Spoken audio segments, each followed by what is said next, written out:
Hello guys, welcome back to my YouTube channel. और आज की इस वीडियो में हम लोग बात करने वाले हैं, जैसा कि आपने पिछले वीडियोस में देखा होगा। मैंने आपको उस वीडियो में बताया था जो हमारा विजन आईएएस का जो मंथली मैगजीन आता है, ये जो हमारा मंथ चल रहा है वो अप्रैल मंथ चल रहा है। और इस मंथ में आज हम शुरू करने वाले हैं, बेसिकली इस मंथ में हम लोग अब इंटरनेशनल रिलेशन शुरू करने वाले हैं। अंतर्राष्ट्रीय संबंधों के विषय में हम पढ़ेंगे। तो देखिए, अंतर्राष्ट्रीय संबंध के विषय में हम देखते हैं। तो पहली जो आर्टिकल है वो यहाँ पे देखिए। तो उभरती विश्व व्यवस्था के पहला ये आर्टिकल है, इमर्जिंग वर्ल्ड ऑर्डर, है ना। तो देश दुनिया का नक्शा देखिए आप चेंज हो रहा है, कैसे चेंज हो रहा है यहाँ पे देखते हैं। सुर्खियों में क्यों है ये बात, ठीक है। तो यहाँ पे देखेंगे आप लोग कि बिम्स्टेक की बैठक में विदेश मंत्री ने कहा कि नई विश्व व्यवस्था क्षेत्रीय और एजेंडा विश्व आधारित होगी। आपने बिम्स्टेक की बैठक हुई थी अभी जल्दी, तो उसमें ये बात बताई गई है कि जो हमारा देश है, विश्व है, उसकी क्षेत्रीय और एजेंडा अब आधारित होगी, अलग अलग तरीके से होगी। विश्व आधारित एजेंडा होगा, किसी एक देश के लिए नहीं होगा। विश्व व्यवस्था के बारे में क्या बताया, परिभाषा इसकी दी कि शक्ति और अधिकार की व्यवस्था जो वैश्विक स्तर पर कूटनीति और विश्व राजनीति के संचालन के लिए एक रूपरेखा प्रदान करती है। ठीक, तो ये बात कही गई। आगे देखें यहाँ पे, तो नई विश्व व्यवस्था के पीछे कारक। तो नई विश्व व्यवस्था के पीछे के कारक क्या है? तो युद्धोत्तर बहुपक्षीय व्यवस्था का पतन। ठीक है, तो युद्धोत्तर बहुपक्षीय व्यवस्था का पतन क्या है? उदाहरण के लिए रूस यूक्रेन युद्ध और गाजा का संकट आप देख सकते हो, जिसमें संयुक्त राष्ट्र की विफलता रही, यानी यूएन की विफलता रही। ये युद्ध अभी भी चल रहा है। तो ये बहुत बड़ा जो है विश्व व्यवस्था के पीछे का कारक है, जिससे विश्व व्यवस्था अच्छी होनी चाहिए। उदाहरण के लिए युद्ध, जल, महामारी, साइबर खतरे, ये सारी चीज़ें क्या है? ये एक वैश्विक संकट हैं जो हमारे विश्व को इनसे बहुत झेलना पड़ रहा है। क्षेत्रीय और एजेंडा विशिष्ट भू राजनीति, है ना, यानी कि क्षेत्रीय जो हमारे एजेंडे हैं और साथ में जो जियोपॉलिटिकल कंडीशंस हैं उनके बारे में। तो उदाहरण के लिए हमें ब्रिक्स का उद्देश्य पारंपरिक शक्तियों पर अत्यधिक निर्भरता को कम करना और दक्षिण दक्षिण सहयोग को बढ़ाना है ना। तो ये बहुध्रुविता, है ना, मोनीपोली, है ना, बहुत सारे पोल्स हैं, एक ही ध्रुव नहीं है, दो ही ध्रुव नहीं है ना। विश्व में अब एक ध्रुवी या द्विध्रुवी महाशक्तियों का वर्चस्व नहीं है ना। कोई एक देश ही जो है मतलब नहीं है। अब सारे देश जो है ऐसे रखते हैं, सारे देशों के पास शक्तियाँ हैं, वो सारे देश शक्तियाँ रखते हैं अपने पास। उभरती हुई विश्व व्यवस्था में भारत के लिए अवसर। तो भारत के लिए क्या अवसर है? तो voice of the global south, है ना, तो गैर पश्चिमी लोकतंत्र को बढ़ावा देता है ना। यानी जो पश्चिमी देश हैं उनके उनके वहाँ का जो लोकतंत्र है, वो हमारे देश का जो लोकतंत्र है वो डिफरेंट है। उदाहरण के लिए G20 वसुधैव कुटुंबकम हमारे वहाँ पे बन गया। यानी पूरी वसुधा, यानी पूरी धरती एक कुटुंब है, एक ही है, अलग नहीं है। Voice of the global south, यानी पूरी दुनिया की जो ग्लोबल साउथ से एक आवाज़ निकलती है, वो है इंडिया की आवाज़। विश्व मित्र विजन, ये हमारा योजना है। ठीक है, तो ये आई होप आपको समझ में होगा। संतुलित बहुध्रुविता, ब्रिक्स, SCO, क्वाड और G20 आदि से के साथ जुड़ता है। तो ये सारे विषय हैं। मुद्दे आधारित सहयोग, उदाहरण के लिए बिम्स्टेक को कनेक्टिविटी और आपदा प्रबंधन focus, Indo Pacific economic framework आदि। तो ये सारी जो काम है वो हमारे देश में मतलब ऐसे मुद्दे हैं जो विश्व व्यवस्था को मजबूती प्रदान करते हैं, सहयोग प्रदान करते हैं। आगे देखें तो डिजिटल और तकनीकी नेतृत्व, CoWIN, UPI, open network for digital commerce, ONDC आदि के माध्यम से डिजिटल और नेतृत्व, मतलब हमने UPI दिया, बहुत बड़ी बात है ना। Open network for digital commerce, ONDC, ये सब चीज़ें हमने दी हैं पूरे दुनिया को तकनीक के मामले में। कूटनीति, जलवायु कूटनीति क्या है? तो जलवायु कूटनीति के विषय में अगर यहाँ पे हम देखें तो हरित विकास और वित्त सुधार का समर्थन करता है। उदाहरण के लिए अंतर्राष्ट्रीय और गठबंधन ICA और आपदा रोधी अवसंरचना के लिए गठबंधन CDRI। सांस्कृतिक सॉफ्ट पावर, उदाहरण के लिए अंतर्राष्ट्रीय योग दिवस, भारतीय प्रवासी कूटनीति, बौद्ध धर्म कूटनीति। तो ये है, ठीक है। आई होप आप इसको समझ पा रहे होंगे, जो मैं बातें आपको यहाँ पे समझने का प्रयास कर रहा हूँ। आधुनिक विश्व व्यवस्था का उद्विकास, है ना। तो विश्व राजनीतिक व्यवस्था में महत्वपूर्ण निर्णायक घटक। ठीक, तो ये कौन कौन से घटक हैं यहाँ पे हम देखते हैं। तो 1648 में वेस्टफेलियन प्रणाली, संप्रभु राज्य वैश्विक राजनीति में केंद्रीय अभिकर्ता बन गए, है ना। वेस्टफेलिया की शांति ने धार्मिक युद्धों का अंत कर दिया और आधुनिक कूटनीति को जन्म दिया। तो ये बेसिकली जो है 1648 में हो विश्व व्यवस्था को बनाए रखने के लिए। 1776 से 1800 क्रांतियों का युग कहा है, जिसमें आपको पता होगा सबसे इम्पोर्टेंट फ्रांस की क्रांति, रूस की क्रांति है ना। ऐसे तो बहुत सारी क्रांतियाँ हुई जिसमें फ्रांस की क्रांति, अमेरिका, ये सब महत्वपूर्ण। 1919 में प्रथम विश्व युद्ध हुआ, फर्स्ट वर्ल्ड वॉर है ना। तो प्रथम विश्व युद्ध के बाद क्या हुआ देखिए यहाँ पे, लीग ऑफ नेशंस का सहयोग व शांति की ओर झुकाव, आत्मनिर्भर और मुख्य सिद्धांत।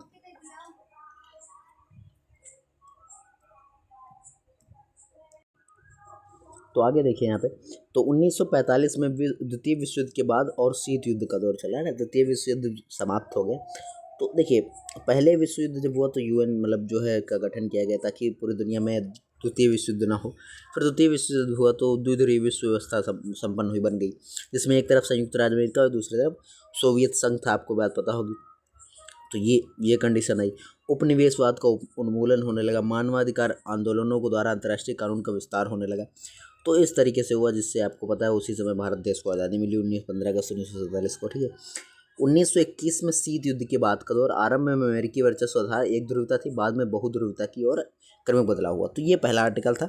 निष्कर्ष आप इसका यहाँ पे देख सकते हो, भारत को बहुध्रुवीय विभाजन, आगे बढ़ने व समावेशी भविष्य के लिए वैश्विक नियमों के आकार देने के लिए विकसित विश्व व्यवस्था का उपयोग करना चाहिए, ठीक। तो ये था आपका पहला आर्टिकल। अब हम बढ़ते हैं सेकंड आर्टिकल की तरफ। सेकंड आर्टिकल अब क्या है, देखिए, अंतर्मुखी विकास रणनीति, तो इनवर्ड लुकिंग डेवलपमेंट स्ट्रेटजीज, तो ये है, ठीक। तो इनके बारे में समझते हैं। सुर्खियों में जो है, तो अमेरिका में आयातों पर 10% बेसलाइन टैरिफ के साथ पारस्परिक मतलब जो है योजना की शुरुआत, जिसका लक्ष्य व्यापार अधिशेष वाले राष्ट्र है ना। तो टैरिफ जो आपको पता होगा लगाया गया है अमेरिकी सरकार द्वारा। तो अन्य संबंधित तथ्य आप देखेंगे यहाँ पे, तो यह कदम बहुमुखी नीतियों से हटकर अंतर्मुखी विकास की रणनीतियों की ओर है। आपको पता है जो अमेरिका है वो क्या कहता है कि हम जो है, अमेरिका जो है यूएसए, वो कहता है कि हम अपने देश का डेवलपमेंट करेंगे, हम किसी दूसरे के देश में अपना नहीं भेजना चाहते हैं प्रोडक्ट्स को, हम अपने देश में चीज़ों को अंतर्मुखी यानी कि इनर दिखाना चाहते हैं, इनवर्ड लुक। तो वो है बेसिकली उसकी पॉलिसी। तो ये चलिए आगे देखते हैं। तो अंतर्मुखी विकास रणनीतियों के प्रमुख उदाहरण क्या है, जैसे चीन, जर्मेनियम जैसी दुर्लभ भू धातुओं पर लगाया गया निर्यात नियंत्रण, ठीक है।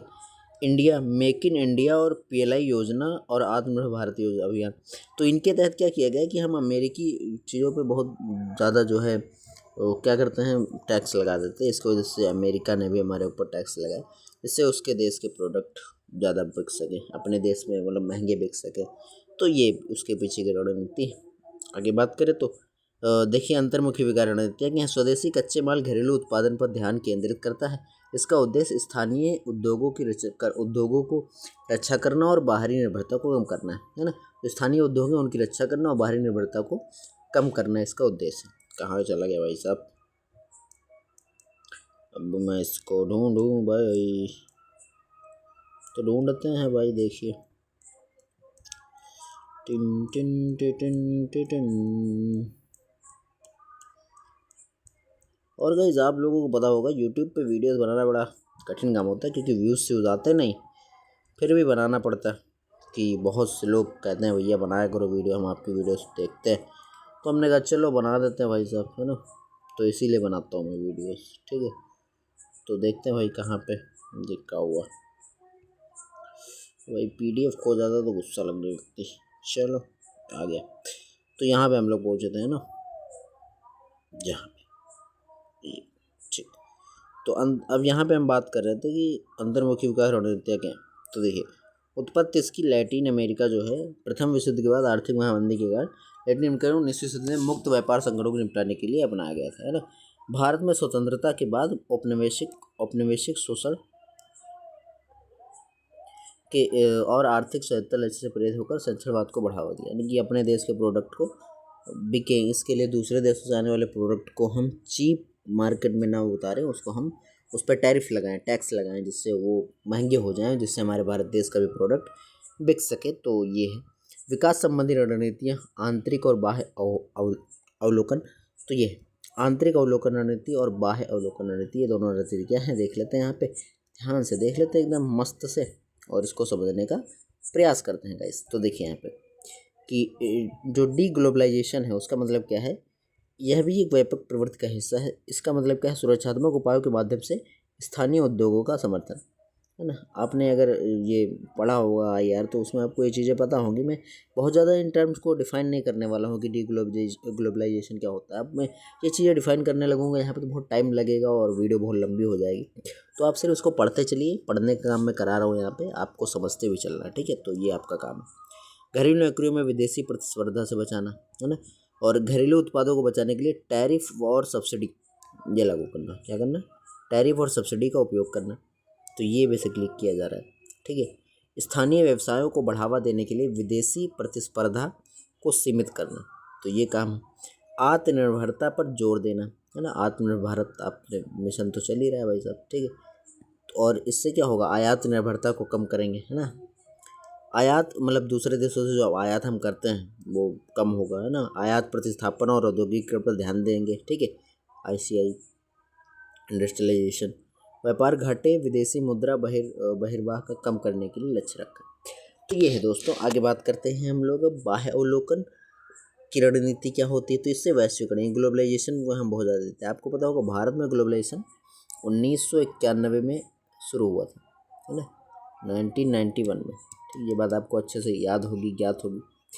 तो 1991 में भारत में ग्लोबलाइजेशन यानी कि वैश्वीकरण की नीति लाई गई, जिससे क्या हुआ कि दूसरे देश के व्यक्ति भी अपने देश में निवेश कर सकते थे, फैक्ट्रीज चालू कर सकते थे, है ना, ये सारी चीज़ें।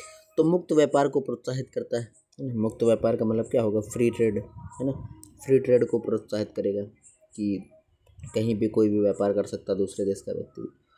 तो प्रोत्साहित करना, व्यापार बाधाओं को दूर करना, समृद्धि के उत्प्रेरक के विदेशी निवेश का स्वागत करना, घरेलू अर्थव्यवस्था के वैश्विक एकीकरण को बढ़ावा देना, प्रतिस्पर्धा के माध्यम से आर्थिक दक्षता सुनिश्चित करना, है ना। ज्ञान हस्तांतरण के माध्यम से तकनीकी नवाचार को सुविधाजनक बनाना, निर्यातोन्मुखी औद्योगिकरण को अपनाना, है ना।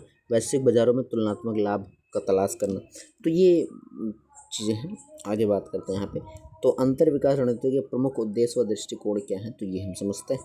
तो क्या है इसका दृष्टिकोण, कौन बड़ा अच्छा बनेगा। यहाँ पे देखिए उद्देश्य इसका क्या है, राष्ट्रीय सुरक्षा और सामरिक स्वायत्तता, संकट के दौरान निर्भरता कम करने के लिए घरेलू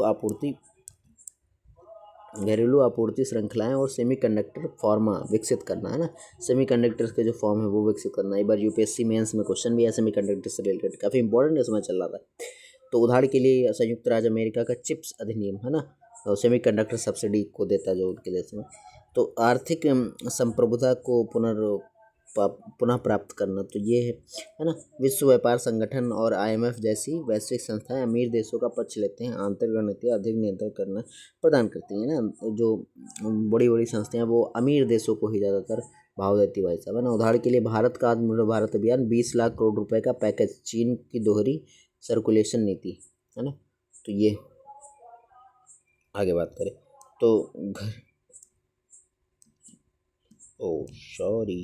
घरेलू विनिर्माण से संबंधित रोजगार को पुनर्जीवित करना और आर्थिक प्रतिस्पर्धा को मजबूत करना।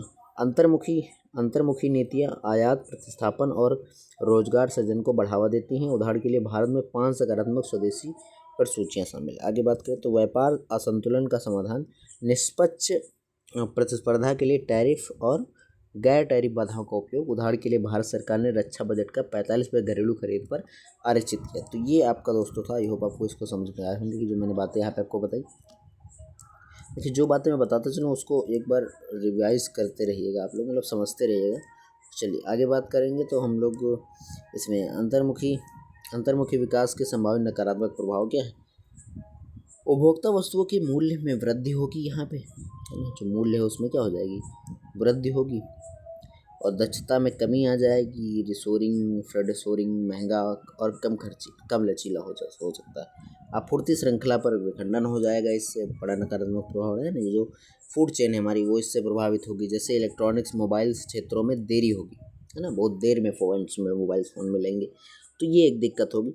और बात करें तो व्यापार तनाव और युद्ध में वृद्धि हो जाएगी, है ना। मतलब ट्रेड वॉर कहते हैं ना, ट्रेड वॉर हो जाएगा आजकल। ब्लॉक गठन, द्विपक्षीयता, है ना। द्विपक्षीयता को बढ़ावा देता है, बहुपक्षवाद को कमजोर करता है, लघु देशों को बाहर कर सकता है। तो यह है इसका निष्कर्ष। अगर हम लोग देखें तो अंतर्मुखी रणनीतियाँ अंतर्राष्ट्रीय आर्थिक संप्रभुता सुनिश्चित कर सकती हैं, लेकिन उपभोक्ताओं के लिए आर्थिक दक्षता में कमी कर सकता है। सफल कार्यान्वयन के लिए आमतौर पर घरेलू उत्पादन क्षमता, तकनीकी क्षमताओं और कौशल विकास की आवश्यकता होती है। एक चयनात्मक दृष्टिकोण अलगाव के लिए बेहतर। तो ये दोस्तों, अब आगे हम लोग बात करते हैं सिंधु जल समझौता, है ना। आपको पता होगा सिंधु जल संधि जो होती है वो कहाँ पे हुई, क्या हुई, ये आपको थोड़ा समझना है इसको ध्यान से। तो सिंधु जल समझौता, इसके बारे में ओए होए होए। तो भाई साहब, तो गाइस कैसे हैं आप लोग, बढ़िया होंगे। तो इंडस वाटर ट्रीटी ये क्या है, देखिए थोड़ा इस मैप को देखिए, यहाँ पे जो बना हुआ है भाई साहब, ठीक है। इस मैप को देखने की कोशिश करें तो सारे को थोड़ा अच्छा समझ में आएगा। अगर यहाँ पे हम देखें तो ये जो लोकेशन इतनी है, ठीक है, ये लोकेशन है इंडिया का बॉर्डर, और इसके इस तरफ ये पाकिस्तान है, ये है इंडिया, ठीक। और ये जो हम नदी देख रहे हो ये ऐसे जो जा रही है, इसको मैं अलग कलर से कर देता हूँ ताकि आपको समझ में आए, ठीक। इस नदी को जो आप देखेंगे यहाँ से, ये जो जा रही है ऐसे से, ठीक। ये नदी है आपकी सिंधु नदी। कौन सी नदी है, सिंधु नदी है गाइस। कौन सी नदी है, सिंधु नदी है, ठीक।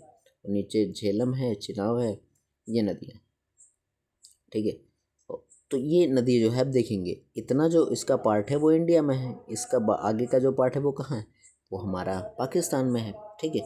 तो यहाँ पे दिक्कत क्या है, दिक्कत ये है कि कौन सा देश कितना उपयोग करेगा इस जल का, ये विवाद है। और ये विवाद बहुत पहले से है। इस सुर्खियों में क्यों है, यहाँ पे देख लेते हैं सुर्खियों में क्यों है।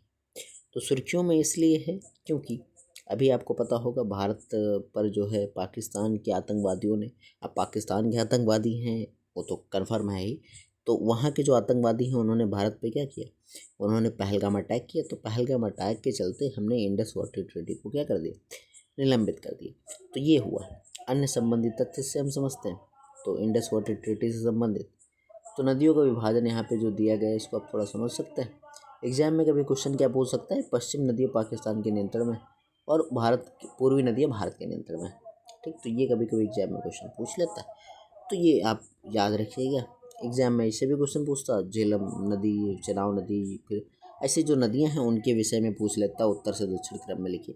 तो ये आपका प्रीलिम्स हो जाएगा। लेकिन यहाँ पे हम जो आर्टिकल की बात करें तो निलंबन शब्द अस्थायी निष्कर्ता और स्थगित की स्थिति को दर्शाता है, यानी जो पहले वो इंडस वाटर ट्रीटी होती है उसको स्थगित कर दिया गया कि हम इसको नहीं मानने भाई साहब, है ना। अंतर्राष्ट्रीय संधि कानून के तहत कानूनी रूप से मान्यता प्राप्त अवधारणा नहीं।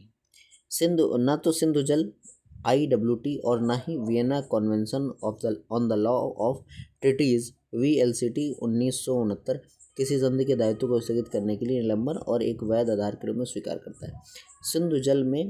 सिंधु जल संधि में एक तरफा निलंबन का प्रावधान नहीं है। निलंबन करना है तो दोनों तरफ से करना है। तो ये बात, आगे बात करते हैं। तो आगे बात करेंगे सिंधु जल संधि के बारे में, ठीक है। उत्पत्ति इसकी 1960 में भारत पाकिस्तान ने हस्ताक्षर किए थे। इस संधि के विश्व व्यापार द्वारा मध्यस्थता की गई थी। इसका उद्देश्य क्या था ये देखिए। तो उद्देश्य सिंधु और उसकी सहायक नदियों का जल वितरण करना, उनका क्या करना, जो पानी है उसका वितरण करना कि कौन सा कितना पानी रखेगा, तुम कितना पानी रखोगे, 1 गिलास तुम रख लो, 2 गिलास हम रख लेते हैं। तो इस तरीके से हमने बांटा है इसको। तो देखिए बंटवारा कैसे किया, पूर्वी नदियाँ कौन कौन सी होंगी, जैसे कि ये सारी इधर आप देख रहे होंगे, तो सतलुज, व्यास और रावी, है ना। इन नदियों भारत द्वारा पूर्ण उपयोग हुआ। पश्चिमी नदियाँ जैसे कि ऊपर आप लोग इसको मैंने आपको दिखाया, ये तीनों नदियाँ, ठीक। ये कौन सी नदियाँ, ये तीनों नदियाँ। इन तीनों नदियों का जो पूरा होगा वो पाकिस्तान को आवंटित किया। भारत ने गैर उपभोग्य उपयोग की अनुमति दी, है ना। इंडिया ने कहा मैं इसका कोई भी पानी नहीं उपयोग करेंगे। इसका जो अनुच्छेद 3 है इस ट्रीटी का, तो अनुच्छेद जो 3 है वो क्या कहता है, तो अनुच्छेद 3 क्या कहता है, पश्चिमी नदियों के जल के प्रवाह को पाकिस्तान में बहने देने के लिए बाध्य है, ठीक है। पाकिस्तान में बहेंगी पश्चिमी नदी।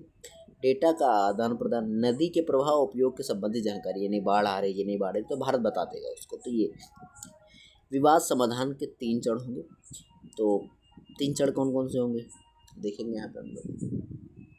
तो स्थायी सिंधु आयोग, 2 आयुक्त वार्षिक बैठक करते हैं। तटस्थ विशेषज्ञ, विश्व बैंक द्वारा नियुक्त, इनके निर्णय बाध्यकारी। तो ये ठीक।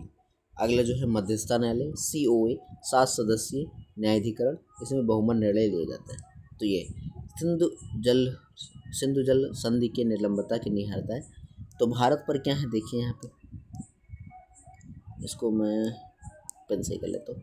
तो निहरताएँ क्या हैं, विश्वसनीयता, एक तरफा कार्यवाही, एक जिम्मेदार अंतर्राष्ट्रीय पक्षकार के रूप में भारत की विश्वसनीयता कमज़ोर हो सकती है ना। तो ये कह रहा है कि भारत भाई कमज़ोर हो सकता है अगर ऐसा काम करोगे भाई, है ना, अपने मन से नहीं फैसले ले लेने। तो जल संसाधनों का सशस्तीकरण, है ना, जो शस्त्र वस्त्र हैं, है ना, उनका जल संसाधनों का। ब्रह्मपुत्र के संबंध में चीन द्वारा भी यही रणनीति अपनाई जाती है ना। वो क्या कहता है, वो चीन जो है पानी को हमारे को नहीं बताता कि कब ज़्यादा पानी है कम है, उससे बाढ़ आने की सिचुएशन ज़्यादा हो जाती है। पाकिस्तान पर देखिए इसका क्या है, तो खाद्य सुरक्षा, है ना, विश्व बैंक की रिपोर्ट के 80% फसलें सिंधु जल की सिंचाई पर निर्भर करती है ना। जो 80% फसलें हैं पाकिस्तान की, वो किससे डिपेंड करती हैं, सिंधु जल के ऊपर डिपेंड करती हैं। आर्थिक प्रभाव इससे होगा, गेहूं, धान, कपास खेती मुख्य रूप से सिंधु जल तंत्र पर निर्भर है। इसमें होगा कि अगर ऐसा कर देंगे, मतलब जो है पानी बंद कर दिया जाएगा, तो यहाँ पे होता क्या है कि 2020 4.8 बिलियन अमेरिकी डॉलर प्राप्त हुए थे, है ना, आर्थिक प्रभाव हुआ था इसके ऊपर, है ना, सिंधु जल तंत्र पर निर्भर हुआ, जिससे इनसे 2022 में 4.8 अमेरिकी डॉलर प्राप्त हुए थे।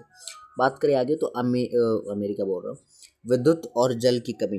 पाकिस्तान की 1/3 बिजली जल विद्युत यहाँ से आती है, यानी अगर मान लो 1/3 का मतलब क्या, 1/3, है ना, 1/3 जो बिजली आएगी वो इसी नदी से आती है। पाकिस्तान पहले से ही जल की कमी से ग्रस्त देश है, तो पाकिस्तान में ऑलरेडी कमी है पानी की, तो एक प्यासे को कितना मारोगे भाई।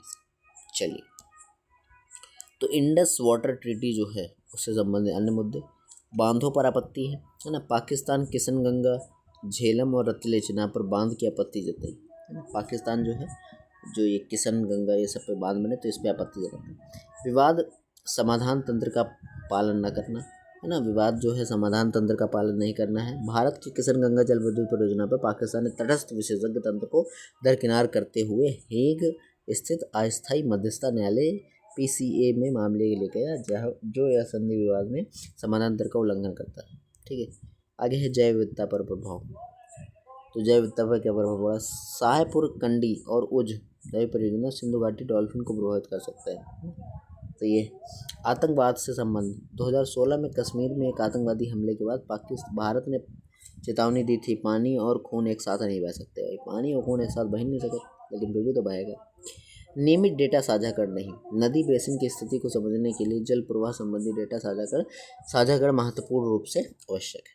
तो ये आपका टॉपिक। चलिए भाई साहब आगे बात करते हैं। तो अंतर्राष्ट्रीय जल साझाकरण यहाँ पे बात करते हैं। तो पर नियंत्रण, अंतर्राष्ट्रीय जल साझाकरण पर अंतर्राष्ट्रीय सिद्धांत, ये क्या कहलाता है। तो यहाँ पे देखिए, ठीक है, हेलेंस्की नियम 1966, तो इसे इंटरनेशनल लॉ एसोसिएशन द्वारा अपनाया गया है। अंतर्राष्ट्रीय जल निकासी बेसिन के उपयोग में नियंत्रित करता है। हेलेंस्की कन्वेंशन 1992 जो हुआ, वो यह सीमा पार जल प्रदूषण को रोकने के नियंत्रण करने के लिए एक कानूनी ढांचा प्रदान करता है। UN वाटर कोर्स कन्वेंशन 1997, यह सीमा पर जल मार्गों के गैर नौवाहन उपयोग पर कानून की सही वैधता। भारत, चीन और पाकिस्तान इस पर हस्ताक्षर नहीं किए हैं। ठीक है, निष्कर्ष से आप लोग पढ़ लीजिएगा। तो ये दोस्तों शिमला समझौता आ गया आपको। एक बार मैं देख लेता हूँ कितने आर्टिकल आपके यहाँ पे बचे हैं भाई, है ना। तो शिमला समझौता, तो